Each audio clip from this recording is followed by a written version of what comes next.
আসসালামু আলাইকুম ওয়া রাহমাতুল্লাহ। সুপ্রিয় বন্ধুরা, আশা করি আপনারা ভালো আছেন। প্রিয় দর্শক, মানুষের জন্য আল্লাহ পাক ওই সকল পশু খাওয়া হালাল করে দিয়েছেন যেগুলি মানুষের জন্য উপকারী এবং ভালো, আর ওই সমস্ত পশু খাওয়া আল্লাহ পাক হারাম করে দিয়েছেন যেগুলি খারাপ, মানুষের জন্য ক্ষতি হবে। যে সকল পশু খাওয়া হালাল করে দিয়েছেন ওই সকল পশুর কিছু কিছু অঙ্গ যা আছে খাওয়া হারাম, যা বিভিন্ন হাদিসের মধ্যে এসেছে। তো প্রিয় দর্শক, অনেকে জানতে চেয়েছেন মহিষ, বকরি ও গরু এর পাকস্থলীর যে চামড়া আছে তথা ভুঁড়ি, উহা খাওয়া হালাল কিনা, জায়েজ কিনা। অধিকাংশই আমরা এই ব্যাপারে জানতে চাই, এজন্য আজকে এই ভিডিওতে আপনাদেরকে জানাবো ইনশাল্লাহ তাআলা।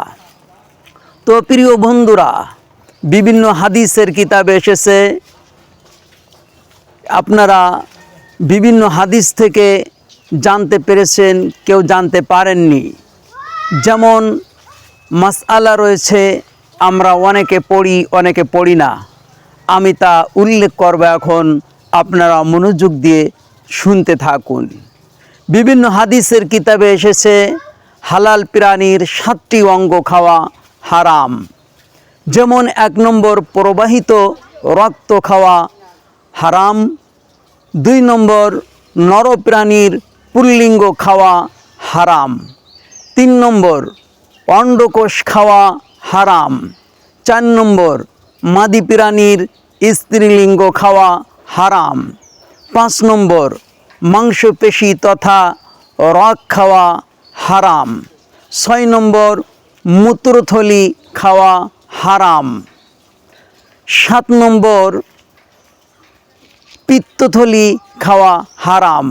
প্রিয় বন্ধুরা, ইহা দ্বারা বোঝা গেল যে পাকস্থলীর উপরের চামড়া তথা ভুঁড়ি খাওয়া হালাল, কারণ এই 7টির বিষয়ের ভিতরে পাকস্থলীর চামড়া অর্থাৎ ভুঁড়ির ব্যাপারে হারাম বলা হয় নাই। যাদের রুচি আছে তারা আমরা ভুঁড়ি খেতে পারি, যাদের রুচি নাই তারা ভুঁড়ি না খেয়েও বিরত থাকতে পারি, এ নিয়ে কোনো বাড়াবাড়ি নাই।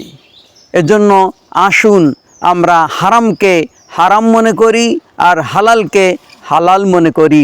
আল্লাহ রব্বুল আলামিন আমাদের হারাম এবং হালালকে বেছে খাওয়ার তৌফিক দিন। আমিন।